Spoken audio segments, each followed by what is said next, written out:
Ассалаумағалейкум. Қысқа нұсқа қайырамын. Путин састы.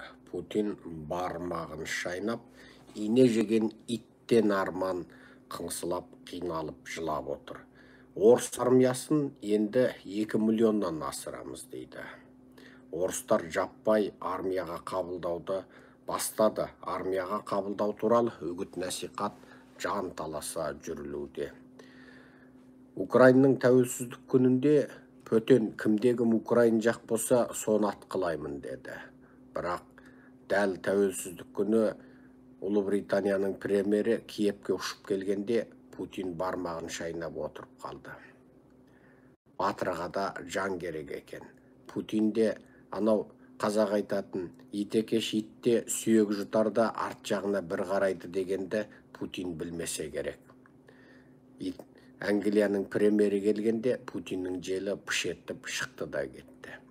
Бірақ сұмырай Путин Украинаның қарапайым халқын атқылауын тоқтатар емес. Украин жеріндегі вокзалды және вокзал маңындағы тұрғындар тұратын микро аудандарды атқылап, бәленбай бейуаз бұқараны қанға бөктірді, жандарын жалмады. Осы заманның қанішері Путин дәл қазір бүкіл дүние жүзілік саясатта ең бір жағымсыз адам ретінде, ең бір сүйкімсіз адам ретінде қалыптасты. Яғни бүгінгі күннің Гитлер екендігін дәлелдеді. Ресейге санкция күннен күнге күшеюде, ал Американың, Еуропаның Украинаға қолдауы күннен күнге артуда. Ресей жанталасып, ары қарай не істерін біле алмай отыр. Соңғы кезде болған жарылыстар, соңғы кезде Мәскеуде болған Дугиннің қызының өлімі, ал ол қыздың өлімі туралы Ресейдің өтірік көпірме саясаты керісінше Ресей халқының көзін ашуда. Америка екі жақты қатаң саясатын бастады. Августтегі 4-ші мәрте Американың арнайы делегаты Тайванға барды. Бұл ресми үкіметтік делегат. Ал Қытай не істерін білмей отыр.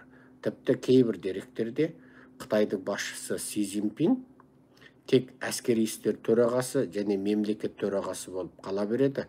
Партияның төрағасы болып қазіргі Қытайдың реформашыл, яғни прогрессивті премьер-министр Ли Кечан болады деген болжалдар бар. Анығын бір жаратушы Құдай біледі. Ал Путин дәл қазір орыстың өзін қалай ұстаймын деп есі шығуда. Себебі орыстағы экономикалық жағдай күннен күнге қиындауда. Орыстар орыстың өтірік үгіт насихатшыларының шовинистік қырам жоям атам дүниеде орыстан мықты халық жоқ, орыстың қаруынан мықты жоқ дегендердің бәрінің өтірік екеніне ең надан, ең сорлы деген орыстың өзінің көзі жетіп, енді қазір Ресейдің ішкі жағында толқу басталды.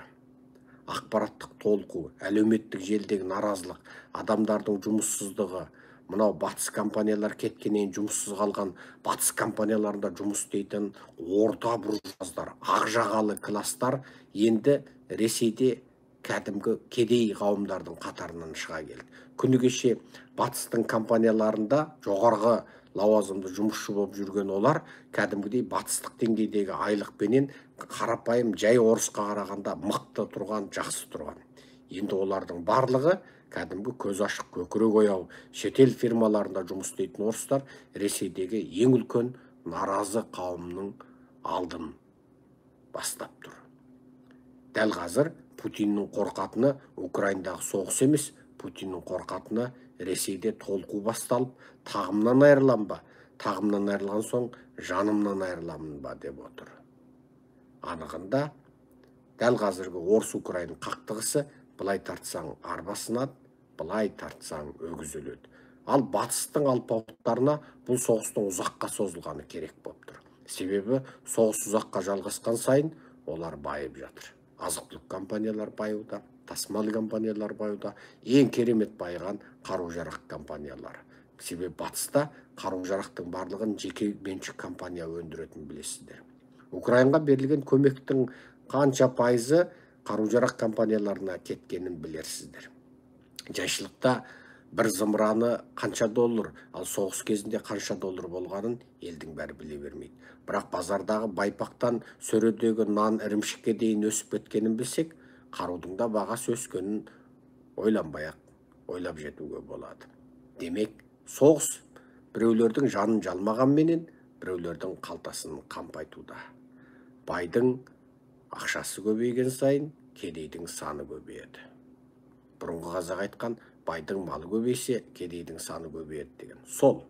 Дәл қазір қырылған Украин, қираған қала, өліп жатқан орыс, аңыраған ата-ана, аға бауырынан айырылған жұрт, бірақ Еуропа мен Америкада заттың бағасы өсті, үйдің бағасы 2 есе 3 есеге кетті, доллар құнсыздануда, азық-түліктен тартып қарапайым тұрмыстың барлығы өсіп жатыр. Бірақ соғысты жалғастыруға біреулер мүдделі болып отыр. Жақсы, аман, сау болайық. Қысқа қайырдық. Бұдан кейін қысқа тыңдайтындарға қысқа лекция, ұзын тыңдайтындарға ұзын лекция сөйлейміз. Бөлісуді, таратуды ұмытпаңыздар. Құрметпен, Серік.